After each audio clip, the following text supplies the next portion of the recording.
Assalamualaikum warahmatullahi wabarakatuh. Perkenalkan, nama saya Melania Meliananda dengan NIM 2166011286. Di sini saya akan menjelaskan beberapa materi tentang risk and return spectrum. Baik, langsung saja ke materinya.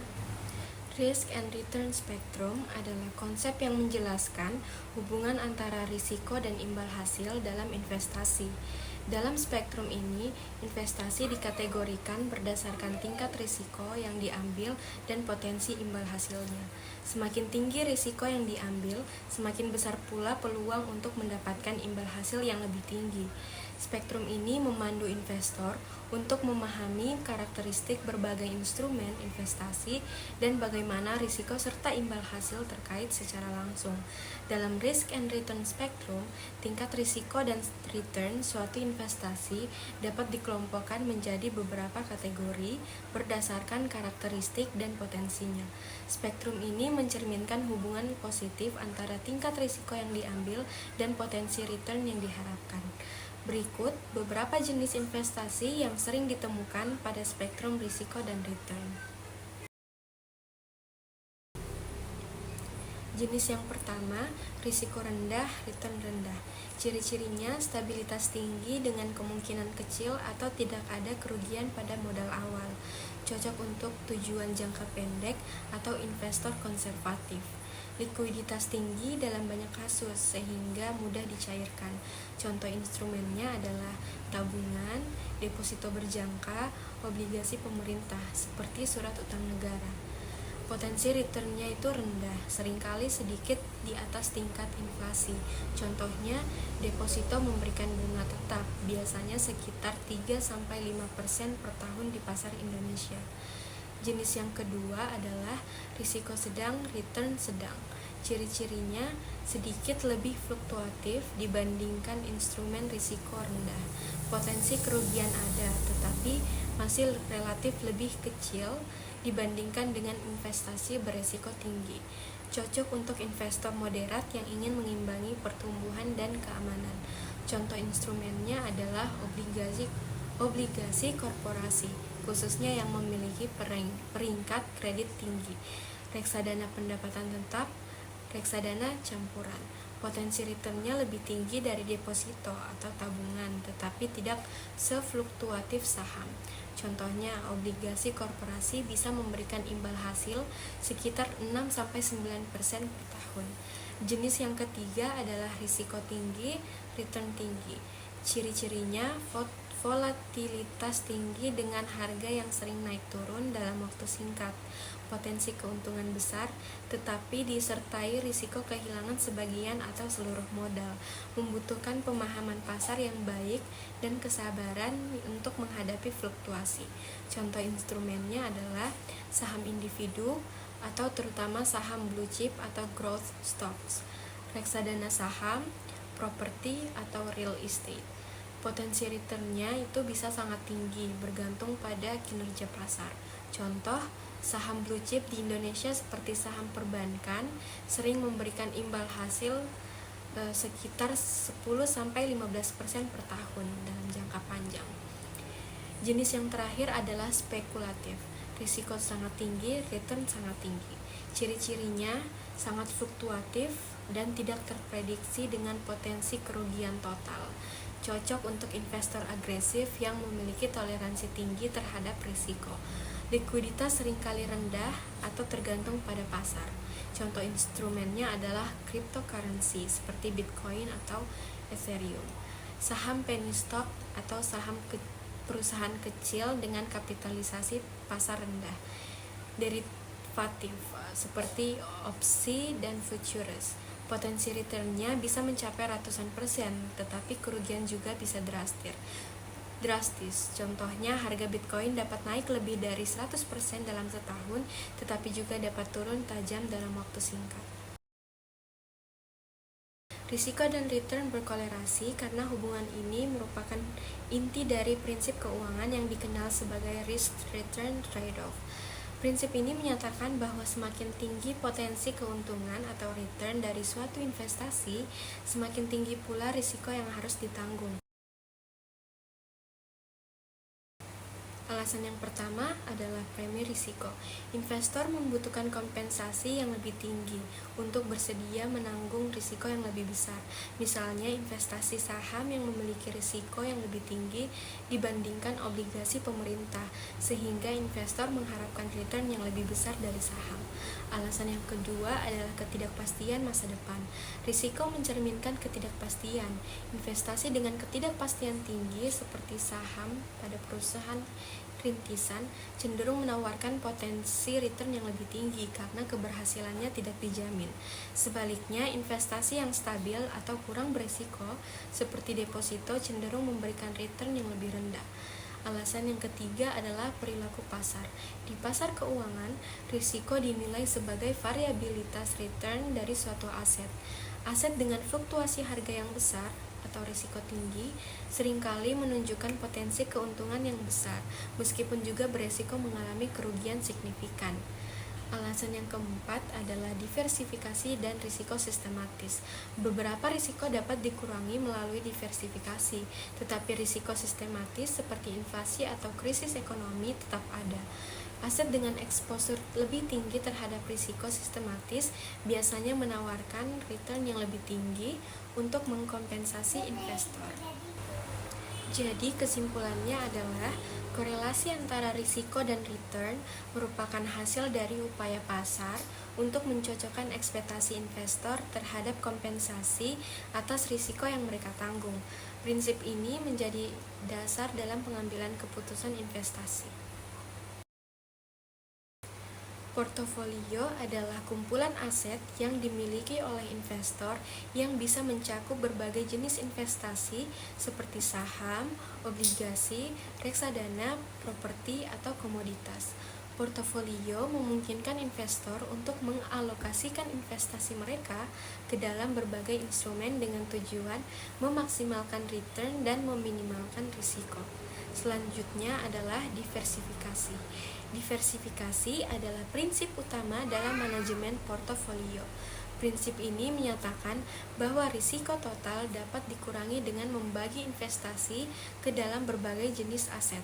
Dengan cara ini, jika satu aset mengalami kerugian, keuntungan dari aset lain yang berbeda bisa menyeimbangkan kerugian tersebut. Keuntungan dari diversifikasi adalah yang pertama, mengurangi volatilitas portofolio, dan yang kedua adalah meningkatkan potensi return yang lebih stabil dalam jangka panjang. Tiap portofolio memiliki risiko dan return yang dapat diperkirakan. Dalam manajemen portofolio ada dua jenis risiko utama yang perlu dipahami. Risiko yang pertama adalah risiko sistematis atau market risk. Risiko yang tidak bisa dihilangkan melalui diversifikasi seperti perubahan ekonomi global, politik, atau kondisi pasar yang mempengaruhi semua aset. Risiko yang kedua adalah risiko tidak sistematis atau specific risk. Risiko yang dapat dihilangkan melalui diversifikasi seperti risiko yang terkait dengan kinerja perusahaan tertentu atau industri. Return portofolio adalah rata-rata tertimbang dari return masing-masing aset dalam portofolio, sedangkan risiko portofolio diukur dengan deviasi standar atau volatilitas dan dapat dihitung berdasarkan hubungan antar aset dalam portofolio. Memilih tingkat risiko dan return yang tepat adalah keputusan kunci dalam manajemen portofolio investasi. Ini bergantung berbagai faktor pribadi, tujuan investasi, dan kondisi pasar. Berikut adalah langkah-langkah dan pertimbangan penting dalam memilih tingkat risiko dan return yang tepat. Yang pertama adalah menentukan tujuan investasi. Langkah pertama adalah memahami tujuan investasi Anda. Setiap tujuan dapat memiliki profil risiko dengan tingkat return yang berbeda. Tujuan jangka pendek, misalnya membeli mobil dalam 1-3 tahun, mungkin memerlukan pendekatan yang lebih konservatif dengan risiko rendah dan return yang lebih stabil. Tujuan jangka panjang, misalnya pensiun dalam 20-30 tahun, memungkinkan Anda untuk mengambil lebih banyak risiko dengan harapan untuk mendapatkan return yang lebih tinggi dalam jangka panjang. Yang kedua adalah menilai toleransi risiko. Toleransi risiko mengacu pada seberapa banyak fluktuasi investasi yang dapat diterima investor tanpa merasa khawatir atau panik. Toleransi risiko seseorang dapat dipengaruhi oleh beberapa faktor. Faktor yang pertama adalah keuangan pribadi. Jika Anda memiliki cadangan dana yang cukup dan sumber pendapatan stabil, Anda mungkin dapat mengambil risiko yang lebih tinggi. Sebaliknya, jika keuangan lebih terbatas, Anda mungkin memilih portofolio yang lebih konservatif. Faktor yang kedua adalah usia. Investor muda, misalnya di bawah 40 tahun, mungkin lebih siap untuk mengambil risiko yang lebih tinggi karena mereka memiliki waktu lebih lama untuk memulihkan kerugian. Investor yang lebih tua mungkin cenderung memilih risiko yang lebih rendah karena mereka lebih dekat dengan tujuan pensiun dan membutuhkan stabilitas lebih. Alasan yang ketiga adalah pengalaman dan pengetahuan.